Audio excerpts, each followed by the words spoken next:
Hello बच्चों, कल के लेक्चर में हम लोग बात कर रहे थे इलेक्ट्रिक फील्ड के कुछ न्यूमेरिकल्स की और इसके बाद हमने पढ़ा था इलेक्ट्रिक फील्ड लाइंस, वैद्युत बल रेखाएं। इसके बाद आज का जो हमारा लेक्चर होगा वो इस चैप्टर में जितना भी अभी तक काम हुआ है उस सब में सबसे खास होगा। मतलब आज का जो लेक्चर है वो बहुत ही ज़्यादा इम्पोर्टेंट है एग्ज़ाम के लिए। चलिए इसके लिए हम स्टार्ट करते हैं। आज का जो हमारा सबसे पहला टॉपिक है वो है इलेक्ट्रिक डाइपोल, वैद्युत द्विध्रुव। चलिए टॉपिक को स्टार्ट करते हैं। वैद्युत द्विध्रुव, इलेक्ट्रिक डाइपोल, इलेक्ट्रिक डाइपोल। समझते हैं इलेक्ट्रिक डाइपोल है क्या। देखिए हमने दो पॉइंट चार्ज ले लिए, एक पॉइंट चार्ज ये ले लिया, इस चार्ज को हमने माइनस क्यू मान लिया। एक दूसरा हमने पॉइंट चार्ज और ले लिया, इस चार्ज को हमने प्लस कर दिया और इन दोनों चार्ज को हमने कुछ दूरी पर, कुछ डिस्टेंस पर सेपरेट कर दिया, पृथक कर दिया और इनके बीच की जो डिस्टेंस है इसे हमने मान लिया 2l।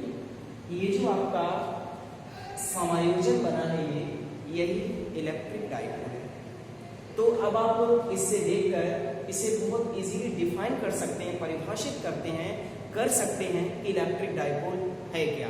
आप इससे समझ लीजिए, जब हम दो बराबर और विपरीत परिमाण वाले आवेश एक दूसरे से कुछ दूरी पर रख देते हैं तो ये जो हमारा सिस्टम बनता है, निकाय बनता है, इसी निकाय का नाम है इलेक्ट्रिक डाइपोल। यहाँ पर देख लीजिए, आपने माइनस क्यू और प्लस क्यू दो चार्ज लिए हैं। दोनों चार्ज के परिमाण बिल्कुल बराबर हैं लेकिन इनके चिन्ह विपरीत हैं और दोनों आपने कुछ दूरी पर, मतलब कुछ दूरी से यहाँ 12 जो दूरी हमने ली है वो 12 दूरी पर इनके लिए रख दिया गया है। तो ये हमारा सिस्टम क्या बन गया, इलेक्ट्रिक डाइपोल बन गया। जैसे आप में एक चार्ज आप माइनस 10 कूलम ले लें, दूसरा चार्ज आप प्लस का माइक्रो कूलम ले लीजिए, माइनस 10 माइक्रो कूलम, दूसरा चार्ज आप प्लस 10 माइक्रो कूलम ले लीजिए और दोनों चार्ज के लिए कुछ डिस्टेंस पर सेपरेट कर दीजिए, कुछ डिस्टेंस पर रख दीजिए। जैसे ये डिस्टेंस आपने 1 एंगस्ट्रॉम ले ली तो ये क्या बन गया, आपका एक इलेक्ट्रिक डाइपोल बन गया। ये क्या है, एक इलेक्ट्रिक डाइपोल है।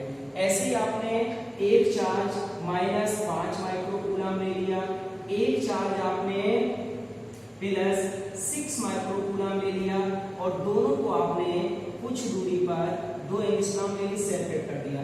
ये इलेक्ट्रिक डाइपोल कभी नहीं बनेगा क्योंकि इसमें दोनों चार्ज अलग अलग परिमाण के हैं। एक चार्ज माइनस 5 माइक्रो कूलम है, दूसरा चार्ज प्लस 6 माइक्रो कूलम है। ऐसे ही अगर हम एक चार्ज ले लें प्लस 5 माइक्रो कूलम, दूसरा चार्ज भी हम प्लस 5 माइक्रो कूलम ले लें तो ये और एक को कुछ दूरी पर हम सेपरेट कर दें तो ये भी कभी इलेक्ट्रिक डाइपोल नहीं बनेगा। तो अब आप लोगों को समझ में आ गया होगा कि इलेक्ट्रिक डाइपोल कब बनता है, जब दो बराबर परिमाण और विपरीत चिन्ह के आवेश एक दूसरे से कुछ दूरी पर रखे होते हैं तो जो हमारा सिस्टम बनता है वो इलेक्ट्रिक डाइपोल होता है। जैसे अब हम एक दो एग्जाम्पल इलेक्ट्रिक डाइपोल के ले लेते हैं। उदाहरण के तौर पे आप इलेक्ट्रिक डाइपोल को समझिए। जैसे हम बात करते हैं HCl की, हाइड्रोक्लोरिक अम्ल, केमिस्ट्री में आप लोगों ने पढ़ा है HCl। देखिए HCl में H पॉजिटिव और Cl नेगेटिव, ये एक दूसरे से देखिए दोनों पर आवेश की मात्राएं बराबर हैं और उनके चिन्ह अपोजिट हैं और अगर इन दोनों को कुछ दूरी पर सेपरेट कर दें तो ये क्या बन जाएंगे, इलेक्ट्रिक डाइपोल बन जाएंगे। इसीलिए HCl एक इलेक्ट्रिक डाइपोल का एग्जाम्पल है। ऐसे आप NaCl ले लीजिए, H2O ले लीजिए। अगर हम H2O की बात करें तो H2O में देखिए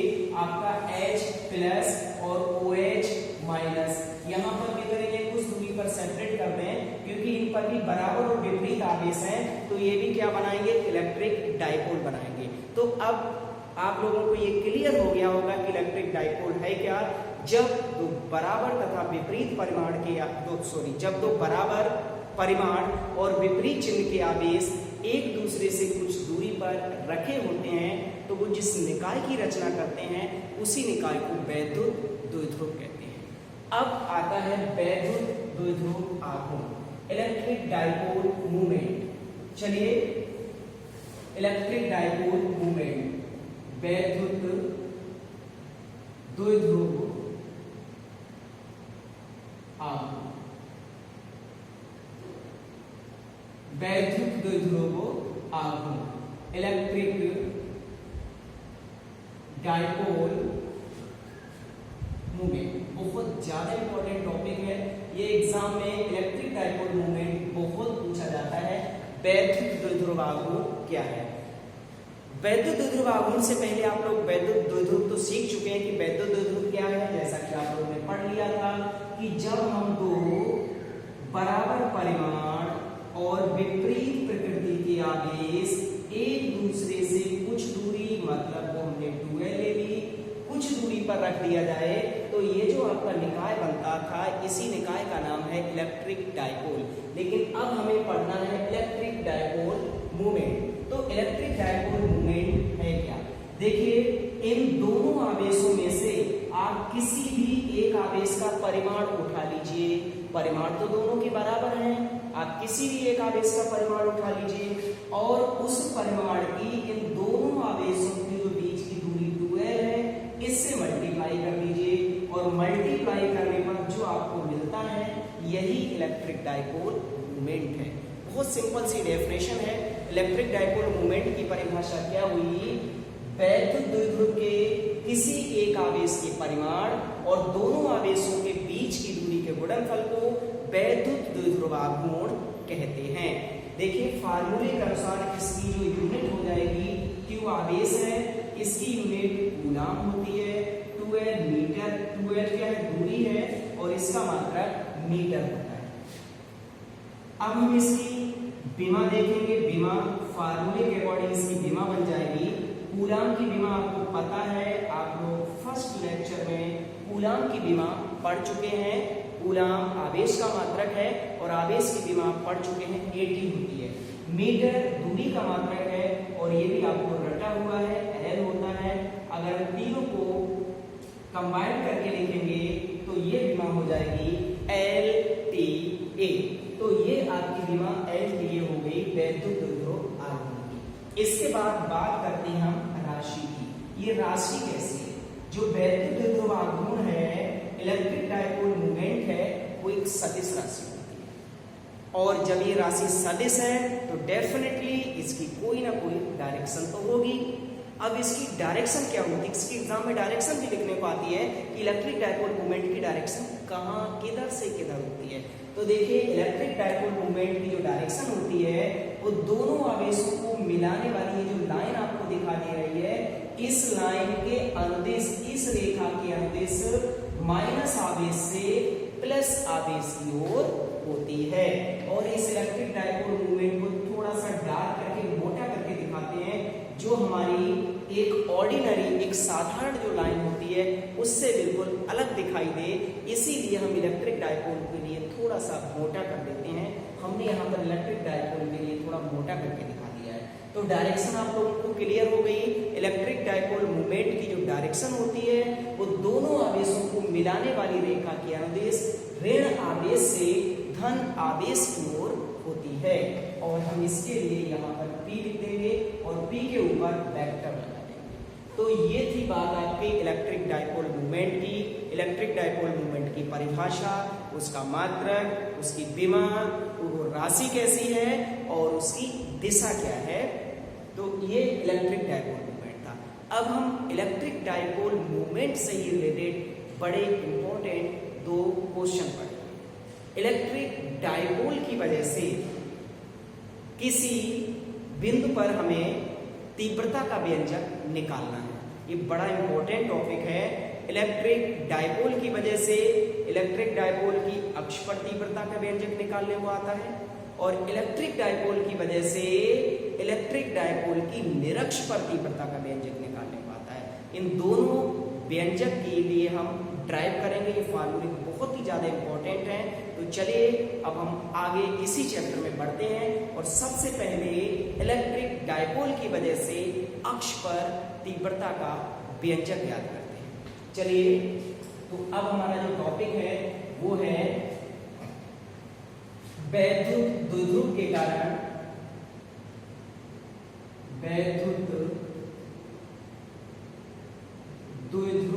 कारण अक्ष पर तीव्रता, अक्ष पर कहे या अक्षीय स्थिति में कहे, दोनों का मतलब एक ही है, चाहे वो अक्षीय स्थिति में कहे या अक्ष पर तीव्रता का व्यंजक कहे। Intensity of electric field at axial point due to an electric dipole. चलिए इसके लिए हम स्टार्ट करते हैं।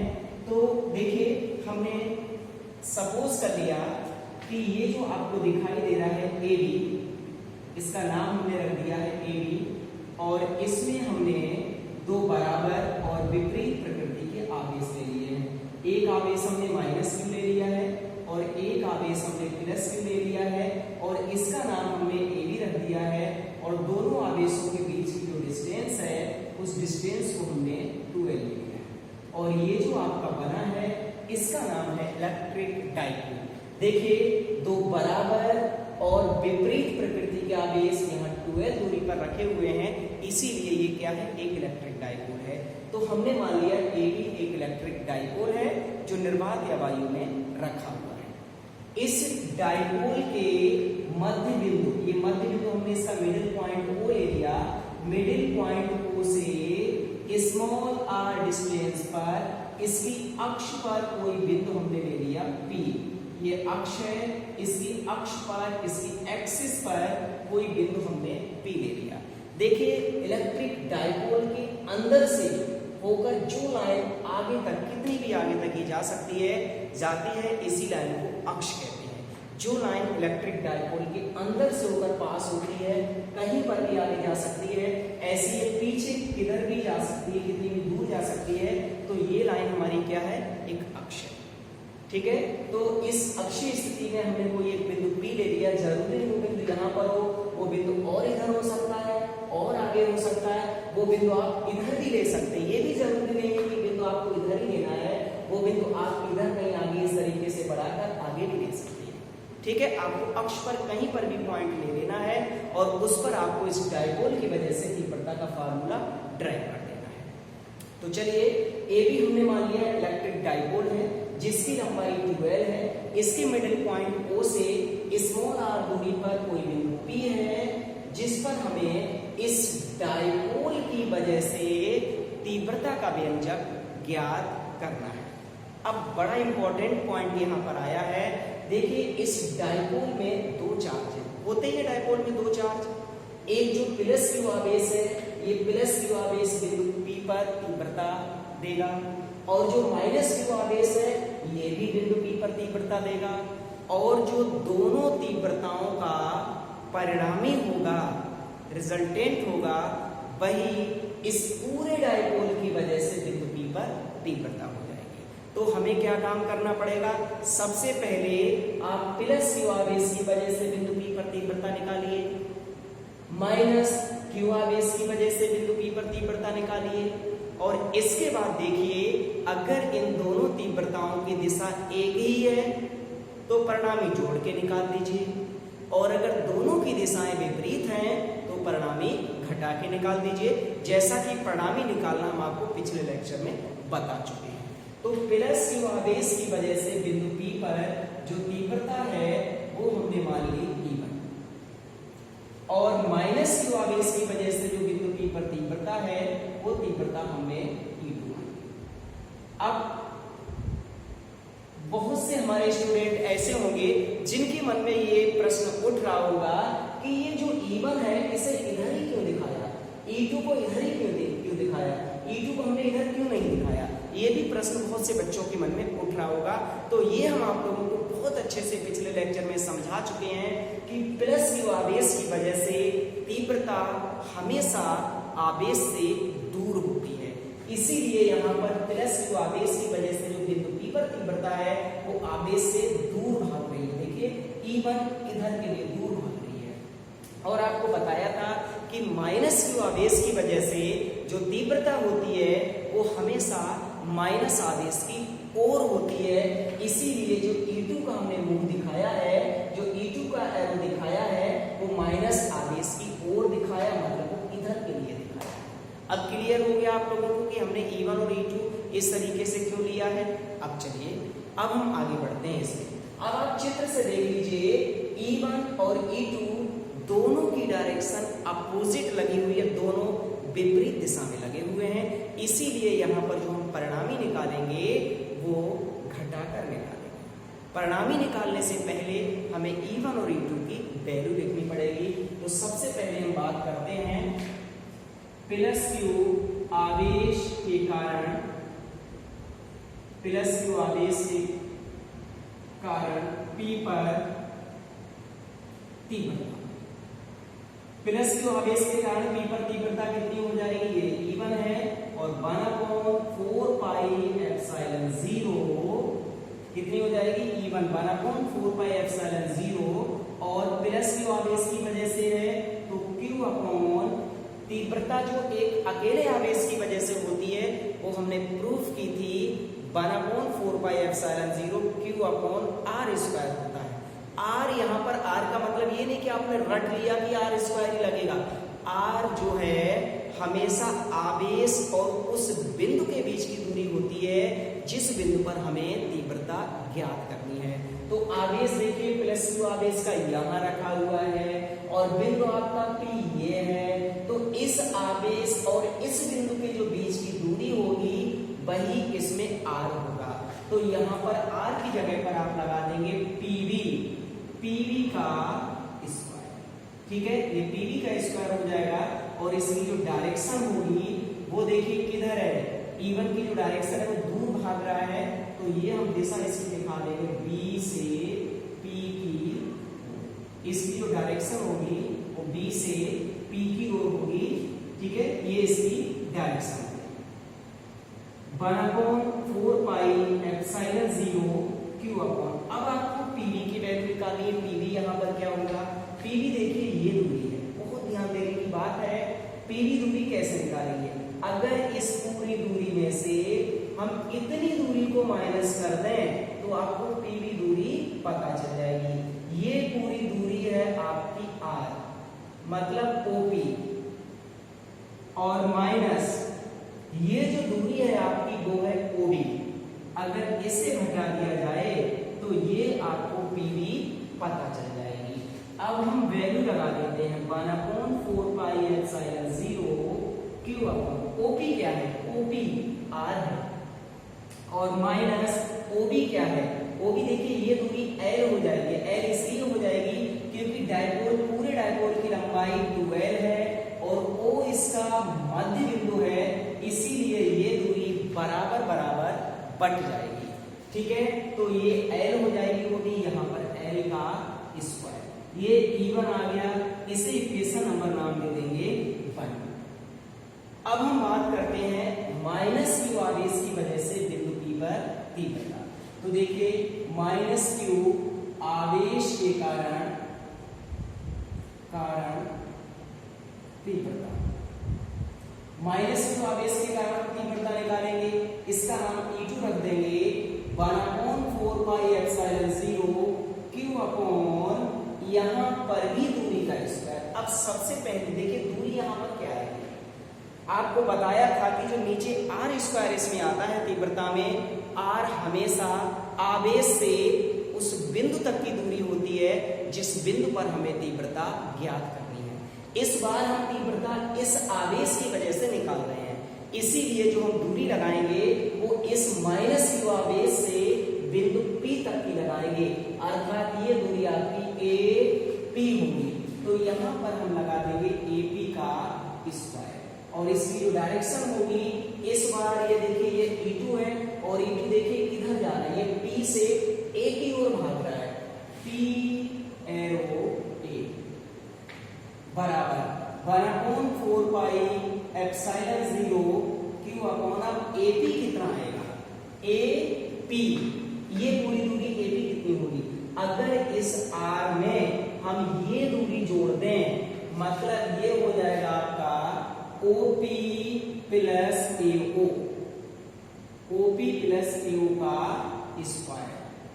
तो 1/4 pi epsilon 0 Q upon OP कितना है, ओपी, ओपी आपका आर है और एओ कितना है, एओ यहाँ पर एल है, इसका स्क्वायर कर दीजिए और ये आपका चल रहा है E2, इसे इक्वेशन नंबर नाम दे दीजिए 2।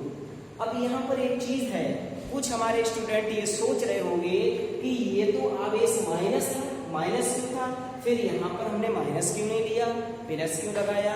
उसके बारे में आप लोगों को हम बता दें, जो सदिश राशियां होती हैं उनमें हम आवेश का चिन्ह नहीं लेते हैं, उनमें परिणामी हमेशा डायरेक्शन के हिसाब से निकाला जाता है, और जो तीव्रता है वो एक सदिश राशि है, इसीलिए जब हम तीव्रता निकालें या बल निकालें, वहां पर आवेश चाहे प्लस हो चाहे माइनस हो, हमेशा आवेश का परिमाण ही लिया जाता है, मतलब आपको प्लस ही लेना होता है, चाहे वो प्लस आवेश हो चाहे वो माइनस आवेश हो। क्लियर हो गया, आपको प्लस ही हर हाल में लेना है। तो ये इक्वेशन आपकी बन गई।